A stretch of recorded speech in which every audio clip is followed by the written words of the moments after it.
It's time to. It's not really. We're not doing that. That does remind me to mention that the very next time we have class, the Tuesday following spring break, that's going to be a grading conference day, and it's going to be pretty quick. It's not like you have if you had me before in other classes where we sign up for times where you do 3 minutes apiece. We're just going to do this weird thing where everybody's going to show up, and then because of the whole ITV situation, and so what I'm going to do is everybody's going to show up, and then I will send everybody out of the room first. I'll do Axton and Latydric's grade conference sheet essentially first. So I'll talk to them about their grades first. And then after that, I'll have everybody come in here one at a time alphabetically from the hall. And then once you're done, you'll just go. And the second grade conference we do will be reverse alphabet so that people get equally discriminated against at different times.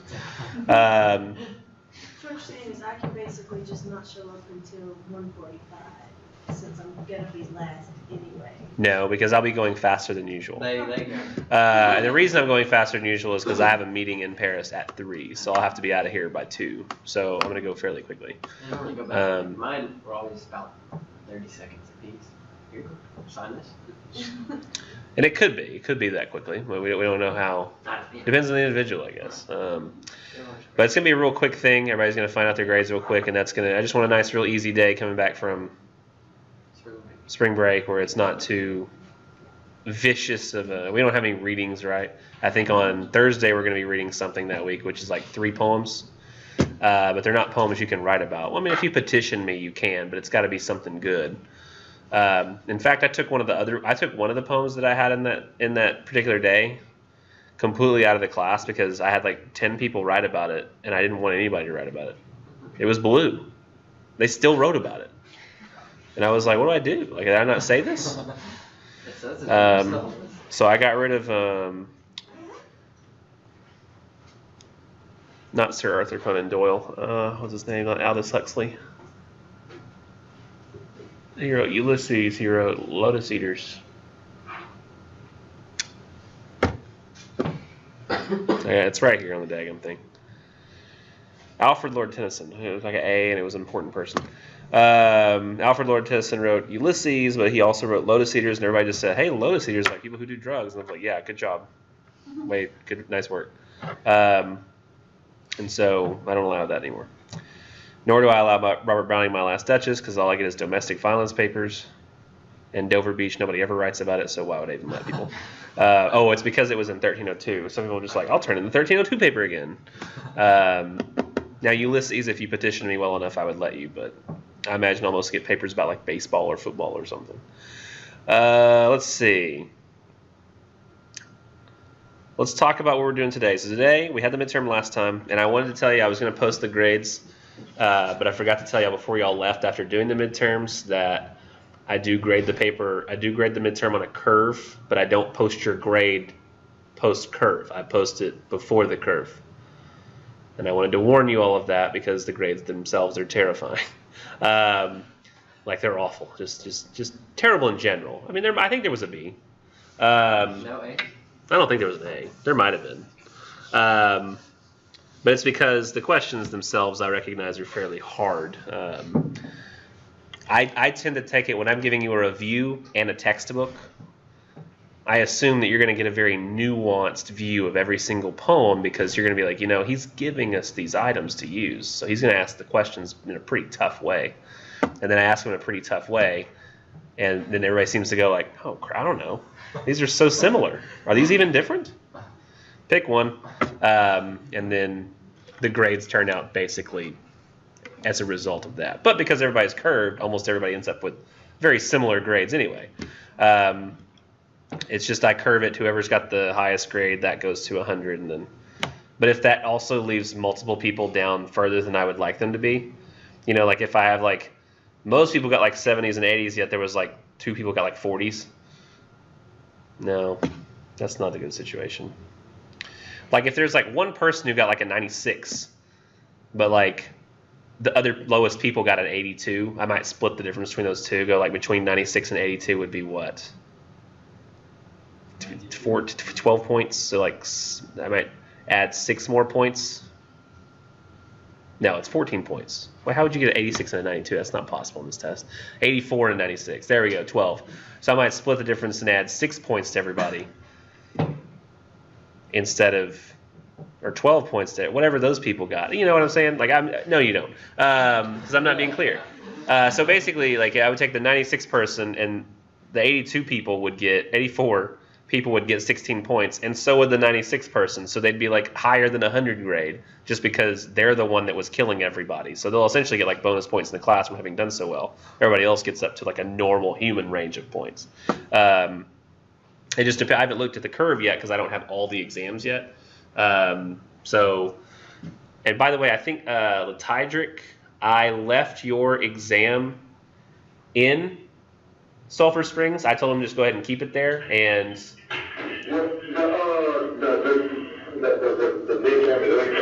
yeah.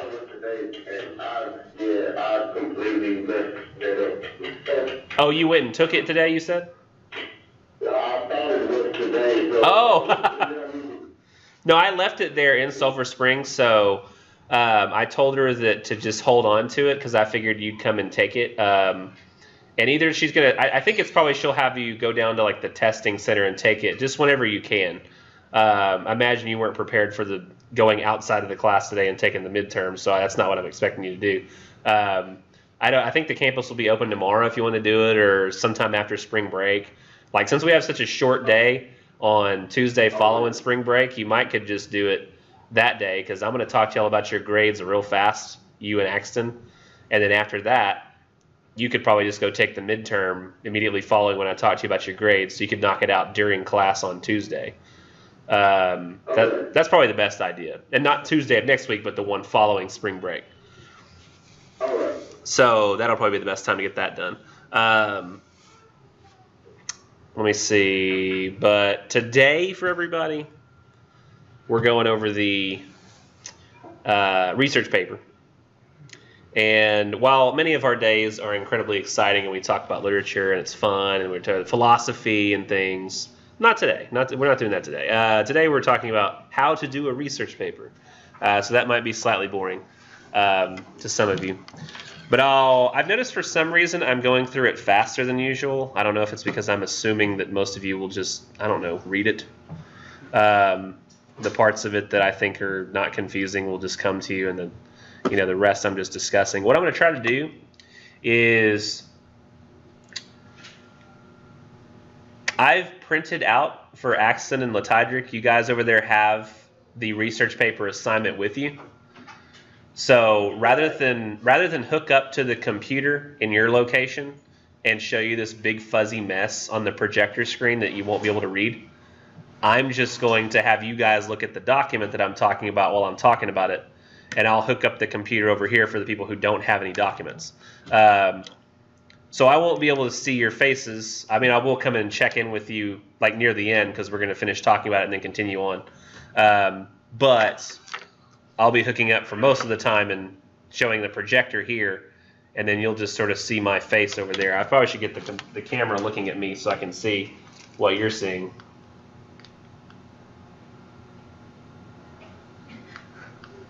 There we go. So let's see. I'm going to get zoomed over. I was like, is it not going to do anything? This is where I'll be, is right here. I'm really lucky I didn't wear a low-cut shirt today. Because it's like right vertically down on top of me. Wait. When would I? Oh, nickels. All right, here we go. So I'm going to go hook up to I'm going to have this projector button too, so I've already got all the cords set up and everything, so it should be fairly quick. I just need to hook up power. More power. Hook up monitor cable. Disconnect projector monitoring cable. Hook up my monitor cable.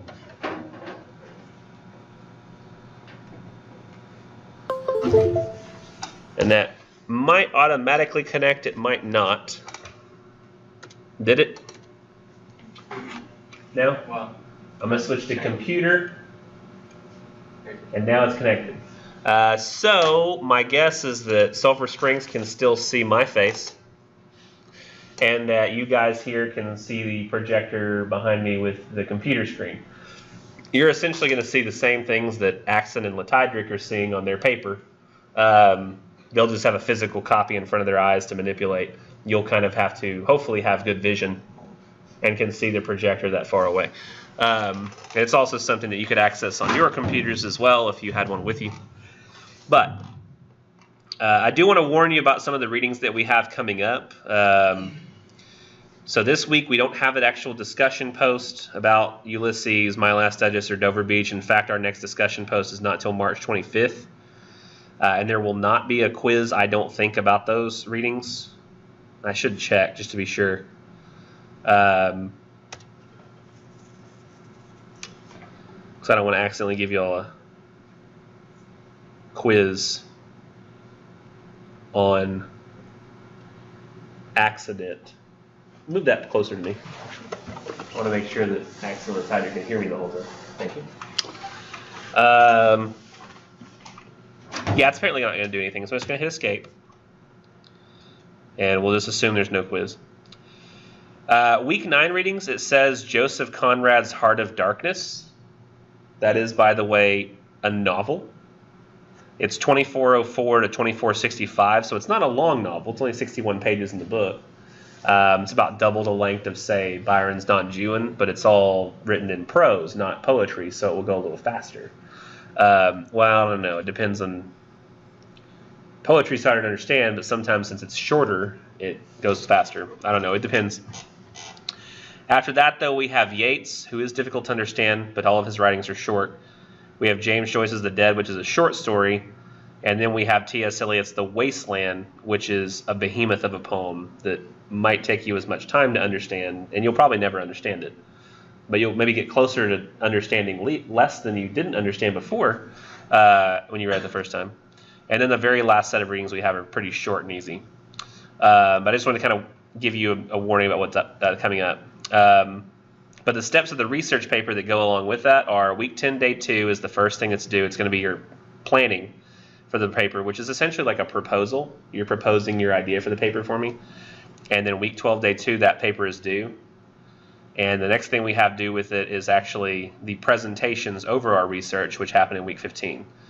So it's all kind of spread out a little bit, and it takes up the most of the rest of the semester. But you can see that paper-wise, we're done on week 12, day 2. We don't have any more papers. So for the last month, you're sort of just coasting into the end. And let's figure out what exactly those steps of the research process involve by flipping over to good old Magnus Baraka's Blackboard here, going to assignments. Oh, you better work. Okay. And then we'll open up the PDF file here. I'm going to probably include I'm going to make some changes to both of these files here. There's one called Research Paper Rubric and one called Research Balance Checklist. There are minor changes I want to make to that before I say that you can consider that to be official. So you can look at it now to get an idea of what I'm looking for the research, the balance of the research and the rubric itself, what I'm looking for in the grading. But 20% of that is subject to change, so go in at your own risk. But for right now, everything is ready to go with the PDF of the assignment. I don't believe I've made any changes. I made a minor change. Why don't I go ahead and upload that real quick? Because I did make one itty-bitty change. No, not my Harry Potter page. This is also not the one I want. Let me... There's so many pages open. I know. It's one of my bad habits. I'll have like 30 tabs open on my browser, but I hate it when my tabs are cluttered. No, I apparently have zero problems with that. I'm cool with having tons and tons of windows open. In fact, I like it better when I have tons and tons of windows open because I'm always afraid I'll lose something. I've already got the folder. I've worked with it recently, so it's not going to be a big deal. PJC 2018, and I think this lesson tends to go, I don't know, it's not fast. I'm not going to say it's fast, but I don't end up rushing for time as much as usual.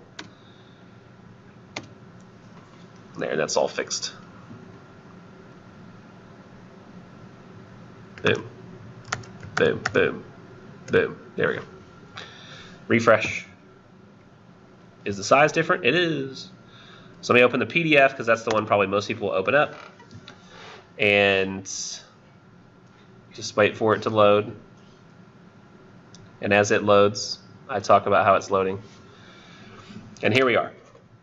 So the Research Argumentation Essay assignment or Research Paper assignment, it's got 7 steps. The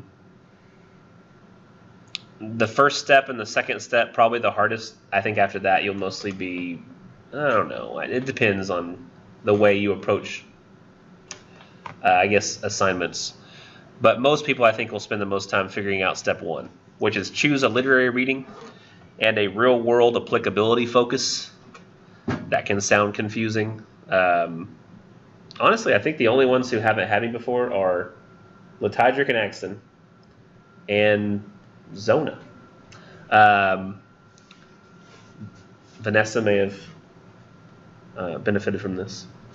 But the video will be available too, so that'll work. Is there anybody else in the room who's missing today who normally would be here?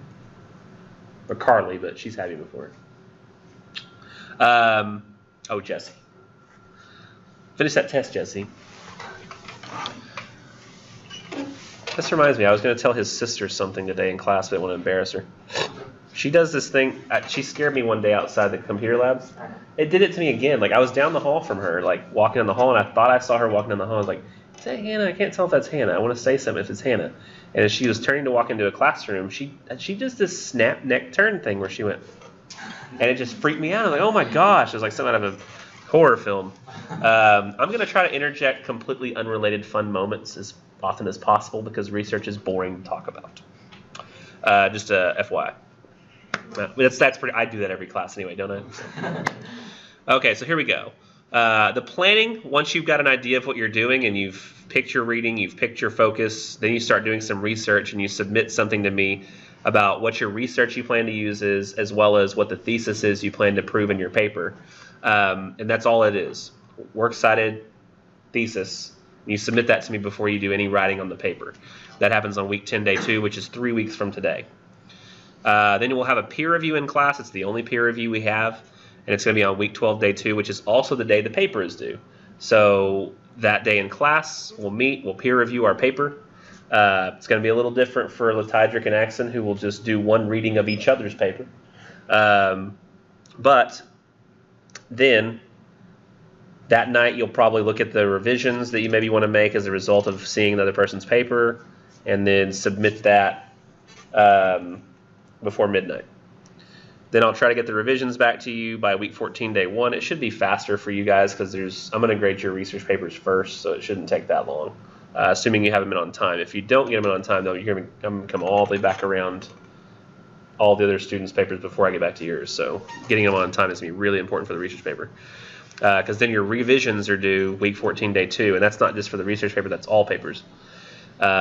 By the way, if you do happen to turn in some revisions over spring break, if it's really early, like say this Friday, Saturday, maybe, then I might get it done by Sunday. But if I notice I get all the papers that are on there done by Saturday, I'm not going back in. I'm going to stay done, and then I'm just going to start acting as though spring break has begun. And I'm not going to guarantee that anything will be on the grade conference that's not turned in by Saturday, probably morning. So if you get in stuff after that, I'm not going to be doing a whole lot of grading during spring break. Let's see. Yeah. Then presentations we have in week 15. So make sure it's in third person. Synthesis analysis papers were okay to be in first person, but not this one or the critical evaluation. The whole research assignments were at 600 points or 30% of the class. I believe I do the peer review as like 4 in-class discussion and participation grades. Is that what I have in the syllabus? I think that's right. Or I may not even have that in the syllabus. But the planning and presentations were 200 points, and the essay itself is worth 400. I actually don't break down the essay planning and the presentation in that way, because I have it here that's 195 and 5 add up to 200. I really do it as 210 add up to 210, but I just don't think it looks as nice if I put 210. So I just say it's 200, because otherwise I'm having to say, oh, it's worth 32.5% of your grade, and that's kind of, I don't know, that feels weird. So I just give you those as bonus points instead, sort of, the ones for the planning. But I feel like the presentation on its own really is like 10% of your grade, and then the planning, while not worth very much, you have to do it and be approved for it before I'll let you write your paper.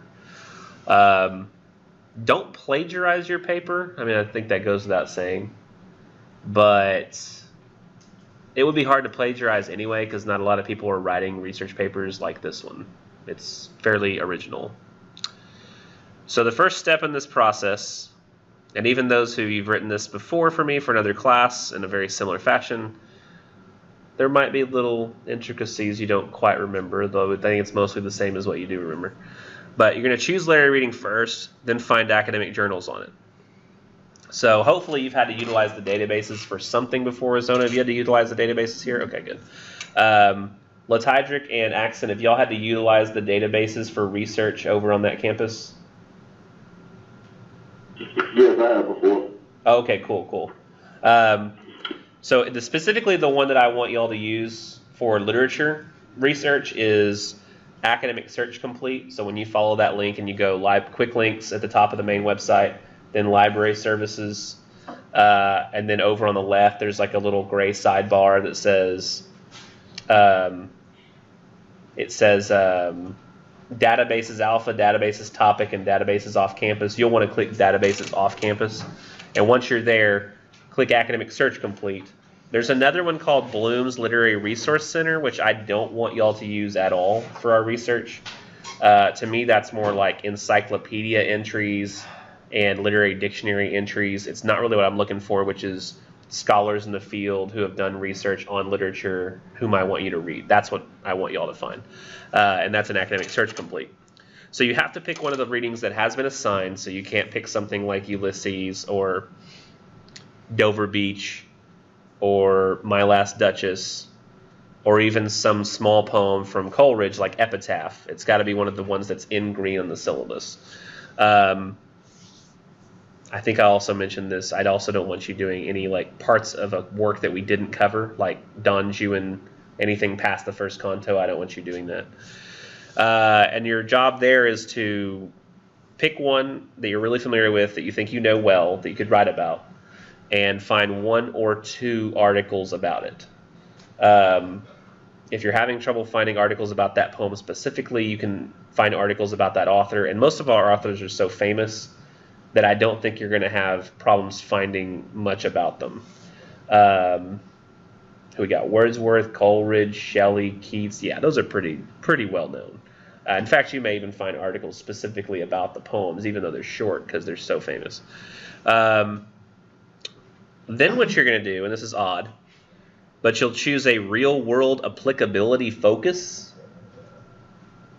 So what that is some sort of modern news event or issue involved with a current political or moral issue that's going on in the world today that we have not solved or is currently ongoing. And that sounds really odd and fluid and broad, but it's supposed to. Because this research assignment's a bit different than a regular literary research assignment. Most teachers are like, hey, write about the symbolism of the sister in Wordsworth's Tintern Abbey. No, she just represents his sister. Okay, that's what I thought. How is there? Because we talked about, I was like, and what does the sister represent? Like, his sister. Yeah. There were possible answers there which she could have symbolized something, but none of the answers I gave were something she could have symbolized. That was the issue. Yeah, it was like that was the trick of that. Like sometimes I was asking questions and the answer was just so simple, but sometimes I was asking questions and the answer was incredibly hard. Oh, I do. I have lots of fun. The most fun question I ever wrote was, if y'all took Brit Lit 1, in fact, you're going to hear the answer right now if you ever decided to take Brit Lit 1. But I asked, which one of the following puns best expresses the king's daughter's reaction to having the fire in her room put out in Gulliver's Travels? And he was a traitor. He was labeled a traitor because a fire broke out in the king's daughter's room, the princess's room, and he didn't have any water. He couldn't get access to water, but he was a giant compared to them. So what he did was he peed on her room and put out the fire. So it was like it was disgusting, and they branded him a traitor as a result of it. And so I have these different choices that have different puns for different types of things, and the one that's the correct answer is "you're in trouble."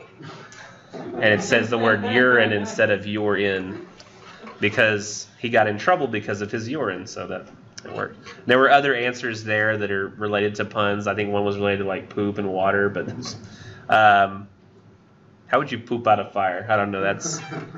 Maybe that's a problem for another book, but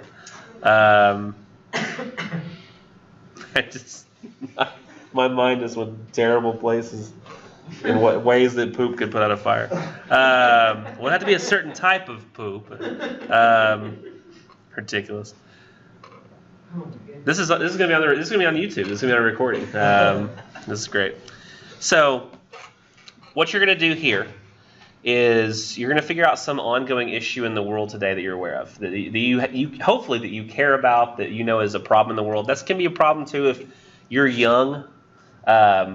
I know that we do have veterans in the class, and so people who are, been adults for a while, and that might not be as hard because there now are things that you care about because you've been having to pay your own bills for a while and you've seen crap going on in the world, so that's not an issue. And some of you are young and idealistic, and so you do care about what's going on in the world, but others of you are like, I have no idea what's going on in the world and don't care. For you, this will be a little difficult. But you'll get to go out and do some research on it. And we have the database called the Opposing Viewpoints Resource Center database, which I honestly don't think is a great source for finding research. But it's okay for news because it has the major newspapers there like New York Times and Washington Post. But you'll find research on the real world issue that you're talking about and the problems that are there. That Opposing Viewpoints Resource Center database that we have does have a giant list in the Browse Issues section at the top left when you first get there that just lists hundreds of issues, controversial issues, that you can look through and maybe write down, okay, I maybe care about this one or this one. Oh, self-driving cars, that's cool. Or, oh, the Black Lives Matter movement. Oh, DACA, I care about that one. And you just write down all these issues that you care about and then maybe go and look at all the literary readings that you know well and kind of go back and forth and compare, okay, would this one maybe work with this one? Would this one maybe work with this one? Because the reason you're supposed to have these two things is you have 1 to 2 articles about your literature, 3 to 4 articles about this real world issue. The goal here is to take these ideas and create a thesis out of them in which you apply the thematic discoveries from analyzing one of our literary readings to then provide perspective on a real world situation.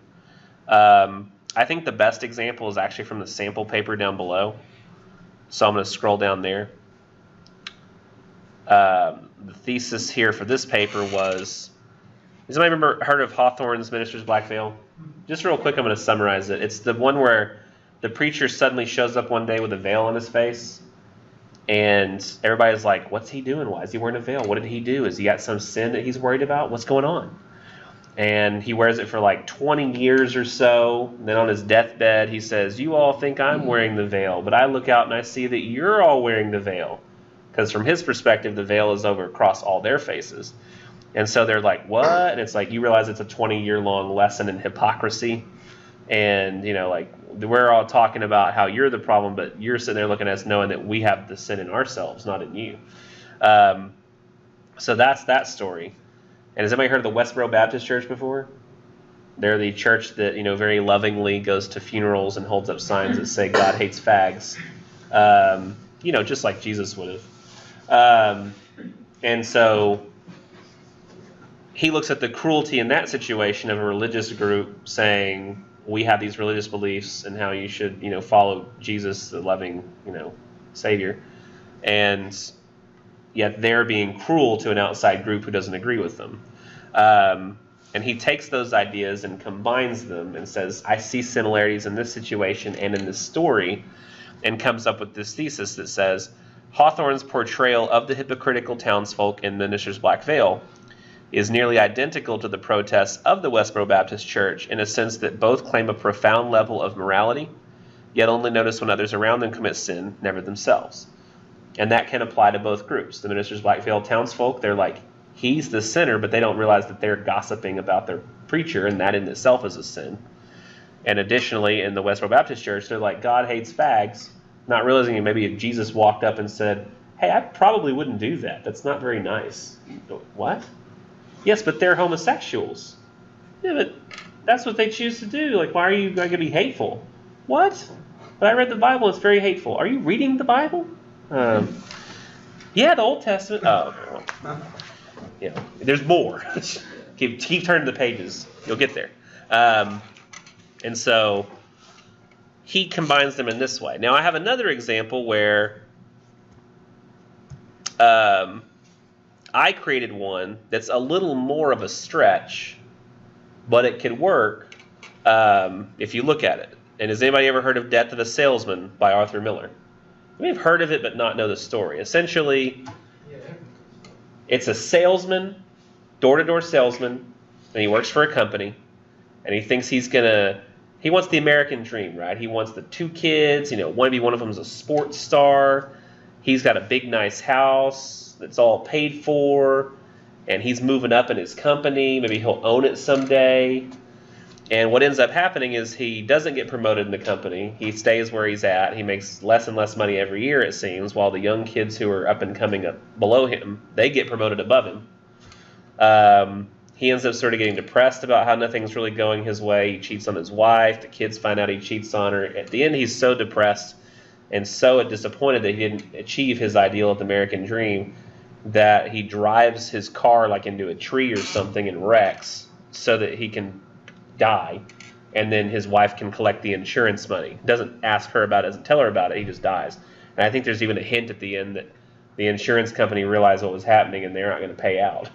So essentially it's just he wasted his whole life chasing this dream that wasn't the right dream to chase, or that he chased it the wrong way, and then commits suicide as a result. And then there's the Edward Snowden scandal. Have you ever heard of that? Some of you are very familiar with it. Some are like, who's that? So this guy named Edward Snowden, he's currently, I think, in Russia in asylum because Russia does not extradite to the U.S. And the reason he went immediately before he said anything is he's this whistleblower who worked for the NSA, the National Security Agency. I think that's what that stands for. And he said that at his job, him and others had so much power to invade the privacy rights of American citizens and others that if he wanted to, any moment, he could just totally open up and look at Obama's email and not have to explain to anybody why he was doing it, or anything of that regard. He said that surveillance was not actually just relegated to our enemies. We also spied on our allies, and we spied on just regular American citizens, and not really for even any reason. My guess is it happened sort of as a result of 9/11. When a country is scared, you can get them to give up all kinds of rights in the interest of safety. And then we have the Department of Homeland Security suddenly pops up and oh yes, we need this, and a lot of our freedoms just sort of disappear, which you have to be careful with, because that's generally the door that opens to fascism. That's how people end up with dictators, is because people are scared. What do we do? Then you end up with Hitler. Then you end up with Mussolini, because we need somebody who's going to save us, and they end up just dictating you. And so as a result of this, many people, when they found out that, the civilians are being spied on, a lot of people thought, there were various reactions. Weirdly, it wasn't divided on party lines, which most issues are. Like an equal number of Republicans and Democrats were both like, wow, this is insane. This is bad. We need to stop this. They don't need to have this power. We don't need to have this many privacy rights lost. And yet an equal number of Republicans and Democrats over here were like, this guy's a traitor. He's a traitor to the American people and needs to be tried for treason. This is a horrible crime, releasing state secrets. So some people thought the releasing of state secrets was the worst thing, and others thought, no, the fact that our own government's spying on us for no reason is the problem. And if you look at the situation, like, many people think, oh, I'm not doing anything wrong, so I don't have to worry. I mean, why are we worried about that? Only the criminals should worry. I mean, think about any time you've ever texted, like, say, somebody, you and like a couple of friends, y'all all were witness to like one event, like a silly event, and you were hoping that like, nobody would ever find out. It's kind of silly. You don't want to be embarrassed. And then like, one friend texts you and says, oh my gosh, he's telling them about that time. And you're like, no, I'm going to kill him. Then broadcast in the news later after this guy's been murdered and they're looking for a suspect. Person admits to harboring murderous rages against blah, blah, blah. Now a suspect in case. And it's all because you said, oh, I could kill him. You weren't even like thinking about it. It was just like something we say, right? Any word can be turned against you. Any situation can be turned against you. Granted, these days we mostly do it willingly, like in social media. Did y'all see remember the Trayvon Martin case? In the Trayvon Martin case, I think that when they were giving pictures of him on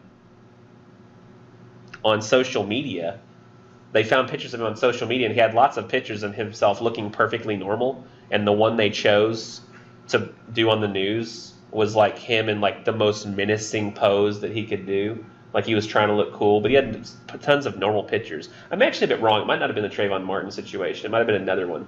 But there was one of those kids that got shot by a police officer. They ended up using like the most, I guess, suspicious looking Facebook profile photo he'd ever had, instead of the more recent ones, which were, they looked like a fine, upstanding citizen. So it's just, it might even have been like a joke profile pic. But you have to be aware that like people are going to take what you have out there and twist it. So be careful about everything that you say, but we shouldn't have to worry about our private stuff, right? The stuff that we intend to keep private. And so essentially I think what happened was the U.S. doubled down. They said, no. More so, we need this guy for treason, because he's giving rid of state secrets. But my thesis that I came up with, I didn't ever actually write the paper, but I came up with, in Arthur Miller's Death of a Salesman, Willy Loman's distortion of the American dream mirrors the American government's indecision regarding degrees of constitutional privacy during the Edward Snowden scandal. Basically, yes, Willy Loman is just an individual man who won't accept the reality of his situation, and then he vehemently denies the idea that he might not become a success. But when he realizes that he has not become a success and will not become a success, he kind of self-destructs. And my comparison is, maybe we should apply what happens to him to what could happen to the American government if it continues to double down on this idea of taking away American privacy rights over and over and over again, to the point that eventually our government self-destructs when it's taken so many rights from its citizens that they no longer accept the authority of their government. And that could be a situation in which our government self-destructs in the same way that Willy Loman did. They over-dedicate themselves to an idea, and when it doesn't work out, it could cause our whole government to implode. Now, that's a little bit absurd. I think it's a little beyond what... I think the American government tends to adapt pretty well. Like, I do think that... and I think I've mentioned before my feelings on Trump, but I think that the great thing about our government is that we might have a Trump come into office, but then we'll have... It'll correct back. And I think that actually the great thing about it is, while we probably all have our political side that we feel is good, I think the thing that's great about America is it's constantly going to bounce between red and blue. It's always going to do that. We'll never have a chance of one becoming the dictator over the other, because of the way ours is designed. There's so many checks and balances in place that, like who was the, like, I mean, I guess you could say, depending on your perspective, you could say like Obama was the worst example of a liberal president. And so there was an overcorrection to go to Trump, and then we might have an overcorrection to yet another, and overcorrection to another. It's going to go back and forth like that. But that keeps us from ever swaying too far to one side. It's just how we're designed. And so I think that we're never really going to have that true government implosion thing. We'll probably just always bounce between conservative and liberal ideologies. But it still was a possibility that I thought would make an interesting paper. Now, one note on this is your thesis must be about one of the green readings from the book, not one of the blue readings. I've already mentioned that, but I just want to reiterate it. When you feel like you've narrowed down a literary reading and thought of a world issue, and I will admit it's a little bit harder in this Brit-Lit class to come up with these ideas, because the Brit-Lit, a lot of it's very abstract thinking. It's not story-based so much as it is philosophy-based.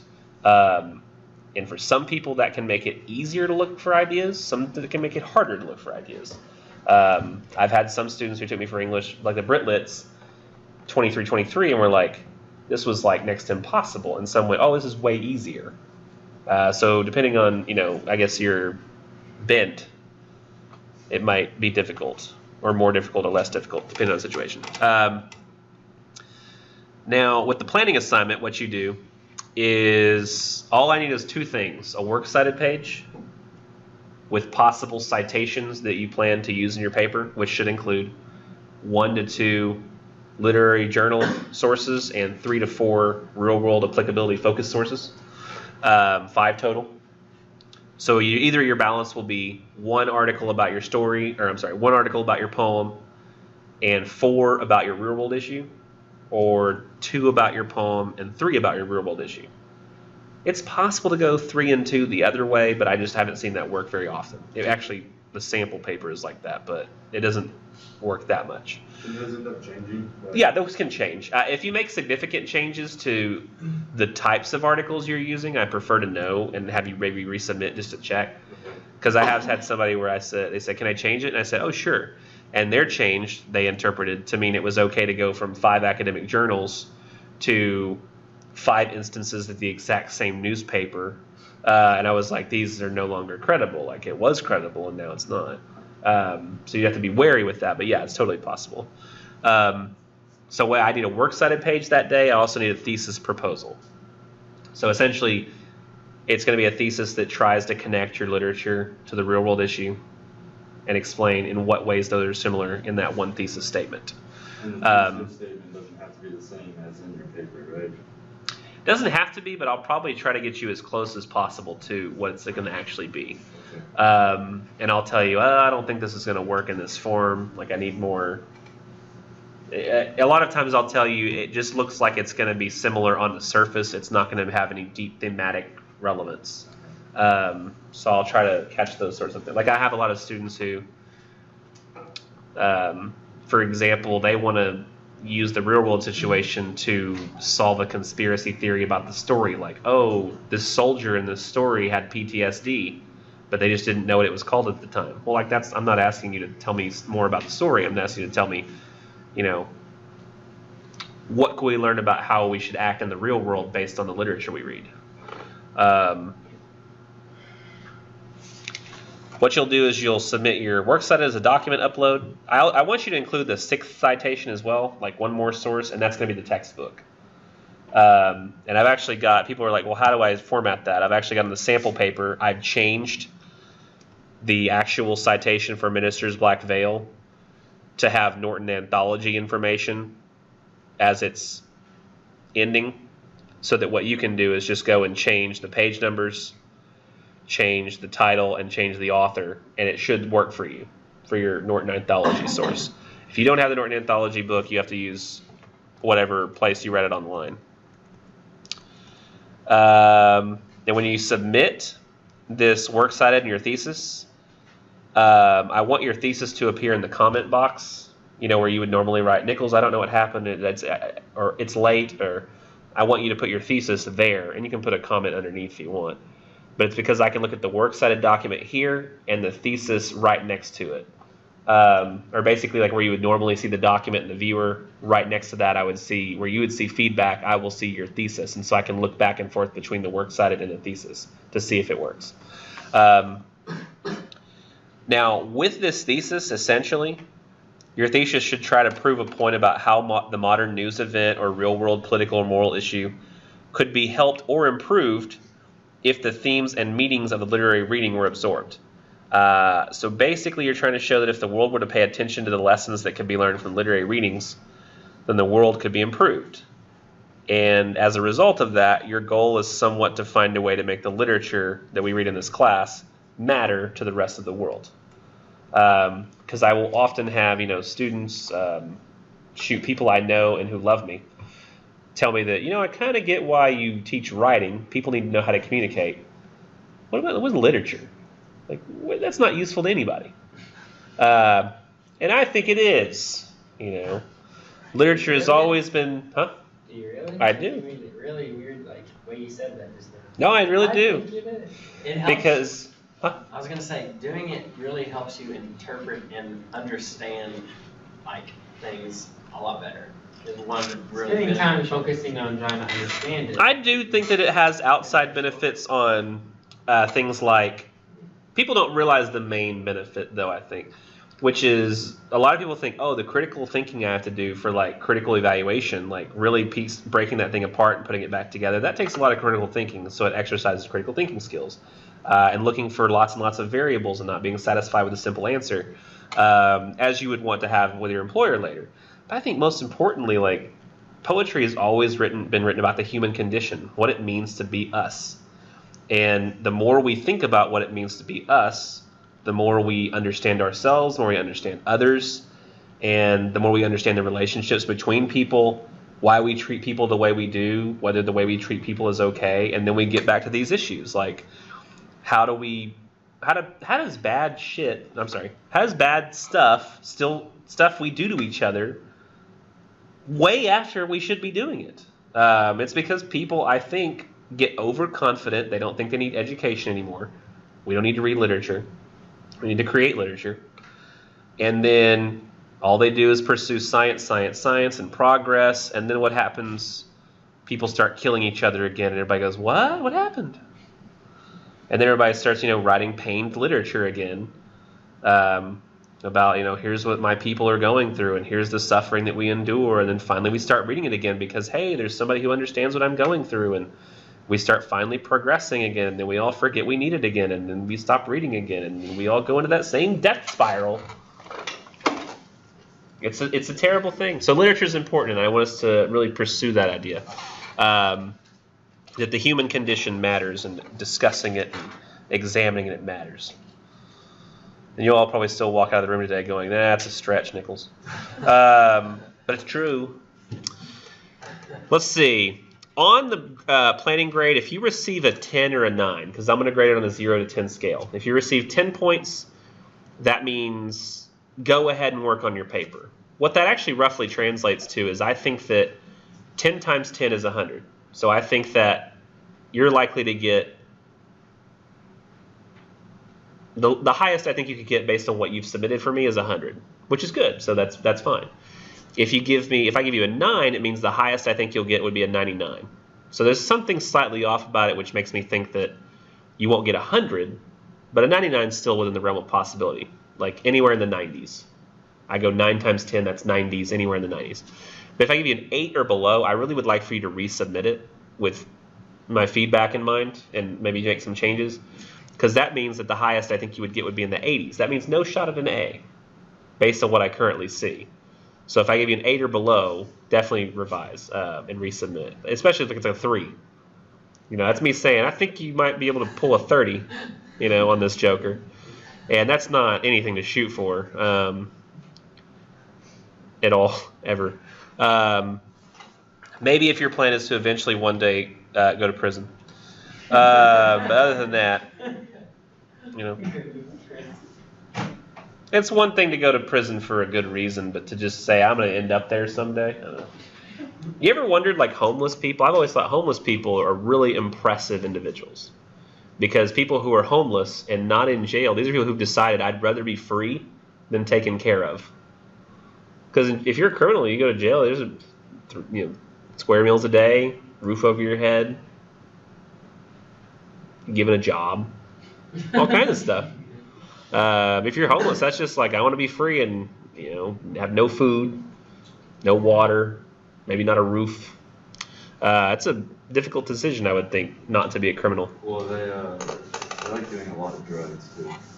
Sometimes, not all. No, But I had a friend who was homeless for a while. He didn't want to be, but Yeah. it just kind of the direction his life went. And like, so he knew all the homeless people, like in Tent City and all that kind of stuff in Garland when it was around. Like he knew where that was at. And it's a big old field basically, just full of tents with people living in. And basically everywhere in there does drugs. I guess if you'd prefer to have drugs instead of a house. I think that's kind of what it is, because a lot of them, they would like get a job or anything like that. They would just, hit donation boxes and stuff like that, which technically is for the poor people, but yeah. You just hope it's not going to drugs, I guess. I know some people too will hit the donation boxes and like there's clothes that are donated to like clothing boxes, and they'll take the clothes, that's what they would sell it to a thrift store, and then take that money and buy drugs. He said that he was never on board, but he was with the people, and if you're associated with people, even if they're doing something wrong, you kind of just watch them do what's. Yeah. But they said that there'd be like really nice shoes, in these like donation boxes, and they would just take them like Plato's Closet or whatever and sell them. And this will happen. Yeah. These are things that happen. Yeah, the statements I made about certain homeless people do not apply to all. There will always be people in society who are, what do you call them? Opportunists. Research paper. The day it's due, we're going to have a peer review in class. So we're all going to show up, peer review each other's papers, read each other's. I already mentioned what y'all will do in Silver Springs, Axel and the Tide, or just read each other's. But that night the paper will be due. I don't give a specific structure for the paper usually, but this one I think has some certain elements you have to do, which is, excuse me. I tend to think the way that this paper works best is if you spend time introducing the human problem, like whatever abstract issue it is, like the sample paper deals with hypocrisy. It essentially has a paragraph that introduces the idea of hypocrisy in society. Then it summarizes the story, specifically contextualized for its own purposes. Then it summarizes for the reader the world issue. So that's 3 paragraphs before we even got a thesis. Then after that, though, thesis. From there, What was the first paragraph? It sets up the idea of hypocrisy. Oh, I talking about this particular essay. Yeah, this particular sample paper. Like, not everybody's going to deal with hypocrisy. Like, that's just what he deals with. But it's going to set up whatever the, I guess, root problem is with humanity inherent in that issue. It could be lust for power. It could be greed. It could be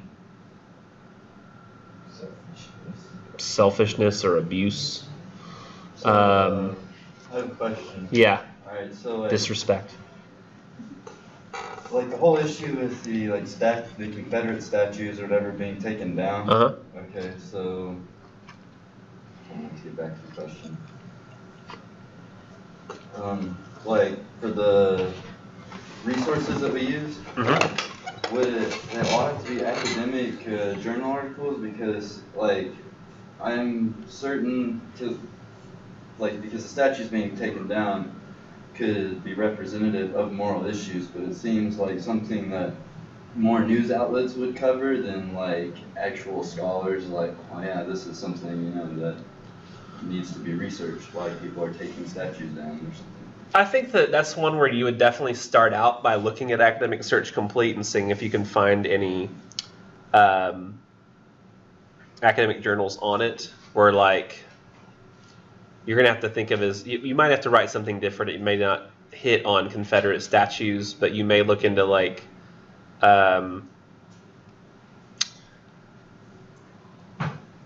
you may do some comparative things I think when Hitler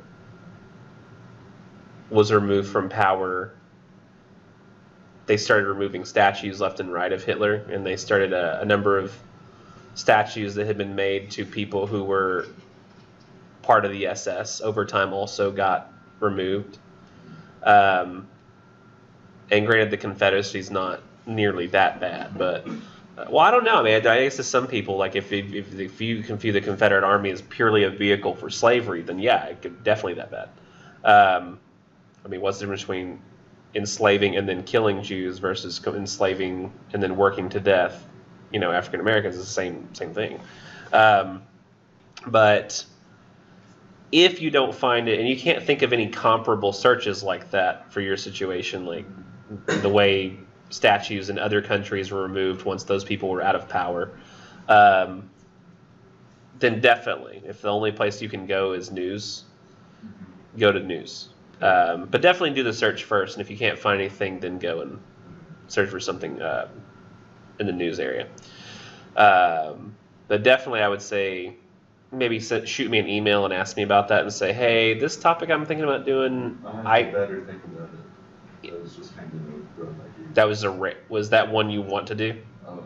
Or is that just something you came up with on the spot? It was just something I came up with. But that's one I think, depending on how much you find, could be a candidate for news articles. But yeah, so it's going to be setting up the problem between humans, then setting up the story, then setting up the real world issue, then finally the thesis that connects them all. And then from then on, you'll just make your points and show how the comparison is it is the way it is, and like how each one of these things compares to the other, and imply along the way what's negative about this, how it could become more positive. You don't have to set up some sort of plan for improving humanity. Like you don't have to say, well, this is how this should be implemented, or here's how we should fix gun control laws, or something along those lines. You don't have to do that. But you do need to at least imply that there's a problem and that this needs to be addressed. When you submit your paper later, way later, you have to include the works cited and your internal citation in MLA style. If you forget to include a works cited page or you forget to use internal citation, it'll be a 0 until you give me that stuff. I'll just say, oh, you forgot to include this. 0, please include it, and then I'll grade it. So just make sure that all that stuff is in place. So I can't, because the reason I give it as a 0 is until I have all those sources in place, I can't tell it's not plagiarized. So I'll just need you to do that so I can grade it. My hints here are to try to develop an original viewpoint and relationship between your literary reading and modern day situation that you don't think anybody really has ever thought of. It might be a little harder with this old classic literature, but try to avoid going for, say, easy relationships like the one between Conrad's Heart of Darkness and modern day racism. Because if you say, like, well, Heart of Darkness relates a lot to today racism, but Heart of Darkness is literally about like going, to Africa and like the British essentially abusing the Africans in their native lands and using them for labor. It's essentially just like slavery, but before it, it came to, I don't know if it was before it came to America. No, it wasn't before. It was like during. Trying to find ivory in Africa. And like it's literally almost the exact same topic as modern day racism. So I would try to not just deal with something that's like that obvious. Which you'll see when you read Heart of Darkness. You'll be like, oh yeah, it's like the same thing. And my biggest hint for you is to try to make some compelling observation regarding the importance of the relationship that you've discovered. In other words, don't allow the paper to become a simple comparison-contrast assignment, because that's what somebody's like, look how similar they are. But beyond that, there's nothing interesting about it. Like explore what possibilities for future behavior and societal, individual, political decisions exist now that the relationship has been realized. Like don't give me like Mont Blanc and then talk about the problem of climbers dying on Mount Everest. Because to me that's like, you're like only utilizing the poem for the existence of a mountain in it that's dangerous. And I don't consider like climbers dying on Everest to be a huge human problem. Like it's not something cruel we do to each other. That's just like people being brazen and like, I can do this, and then they can't. So could you like maybe do Mont Blanc and like Constitution? What was it? Mont Blanc and like Constitution and things like that, and maybe you could find a way to put them together? I would say that unless you can... Okay, because that's the one where, which one is the one where that little signer thing pulls him up to the mountain? That's La Belle Dame Sans Merci. Okay.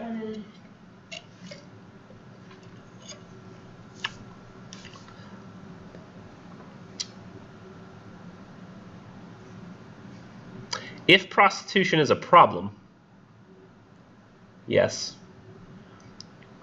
Is it still a huge problem? It's mostly like sex slaves. Human trafficking. That I'd prefer. Yeah, I'd prefer something like sex workery. You should say like human Workery. trafficking or something. Yeah, like human trafficking or sex trafficking, that kind of thing is probably something I'd be more likely to go with. Because I think that prostitution's it's legal in Nevada still, right? Yeah. There's brothels. But they have to get like licensed and tested, and it's like safe prostitution. Yeah. But every state should probably have. Yeah, because people are gonna you're gonna have people selling themselves, Illegally or legally. right? It's just like the gun thing, or it's like drugs mostly. Yeah. Did you know that there was a time when they got, I think it was bonobos monkeys or some other kind of monkey, to understand money as a concept, and so the monkeys started like figuring out that they could trade money between each other for items. But one of the first things that they figured out to trade for was the male monkeys would trade females for sex. Immediately. Like it happened like so fast. Like it was like one of the first things they did was the female monkeys realized that they could get the money to then buy other things with, because for some reason the male monkeys were willing to pay for sex like easily, and they were like, well, it's whatever, that's easy. They were like, easy money.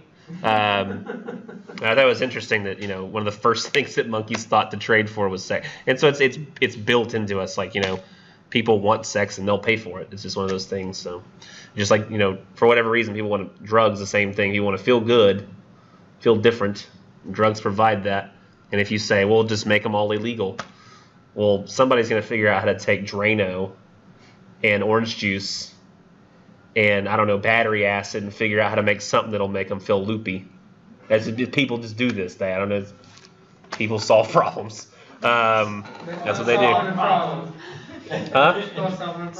Solving their problem. Yeah. It's not solving like wisdom. I'm talking about solving right now's problem. They're like, I want the drugs. How do I get them? Well, first of all, I have to sell my sex.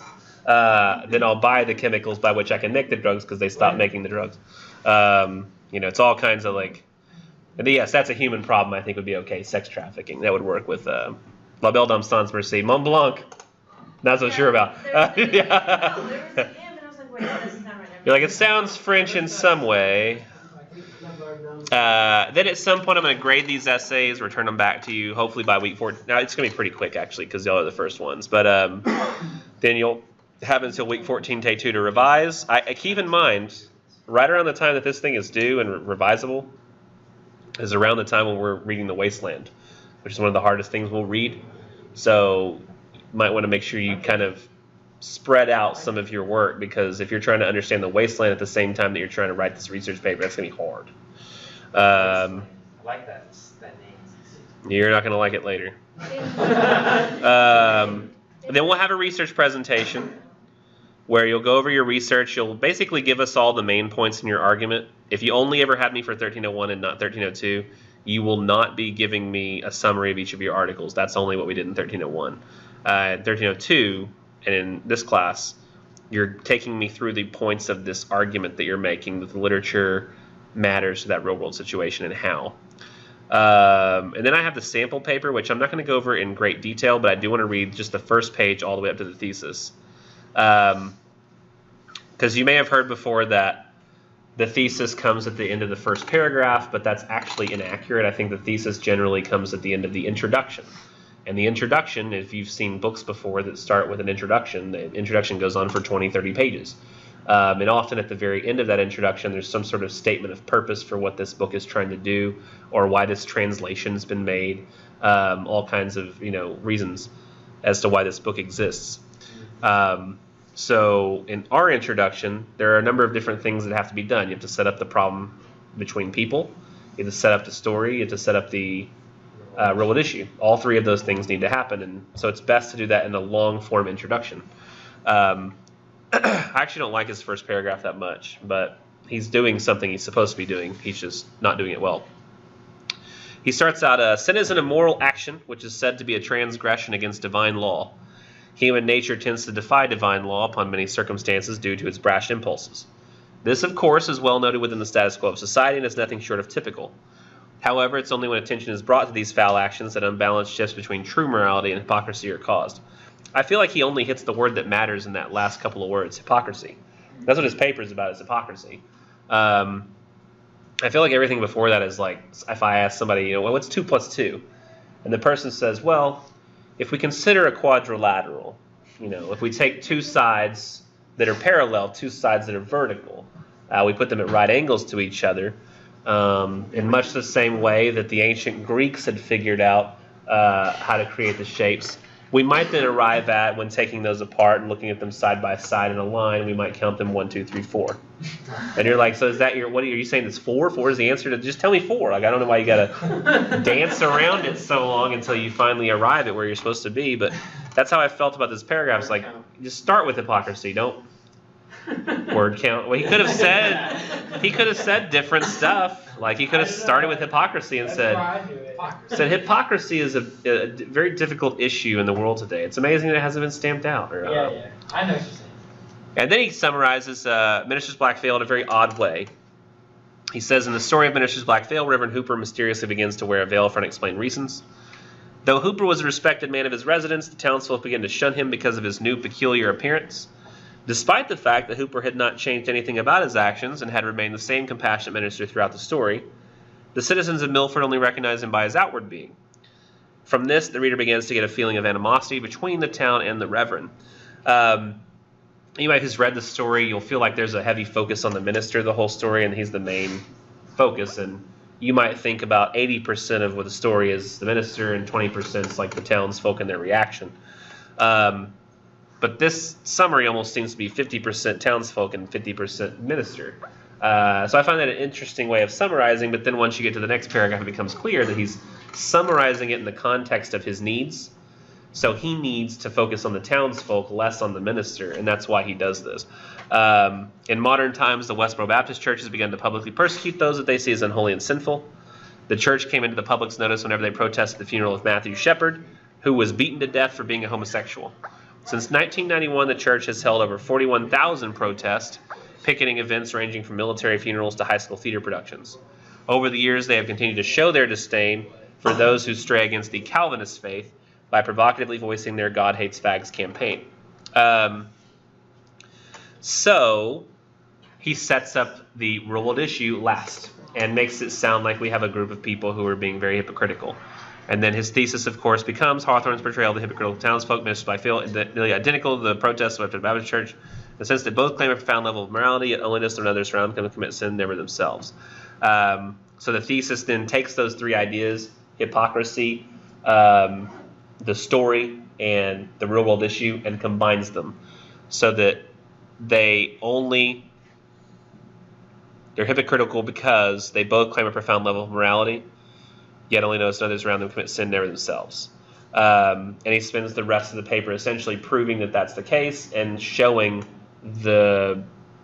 what's bad about humans making those decisions throughout the course of each of those and putting them side by side and showing those similarities. So that's something to keep in mind. You don't have to necessarily start it over spring break, but if you wanted to get it started and try to submit like a planning, I will try to grade those when I see them come in. I'm not going to promise I'll grade them every time as soon as you submit them. And it's perfectly fine to just wait and do it on week 10, day 2. But I will try to look at things over spring break, and I'll definitely get to your revision that you have on there. Whatever you have on there right now. You have a great spring break.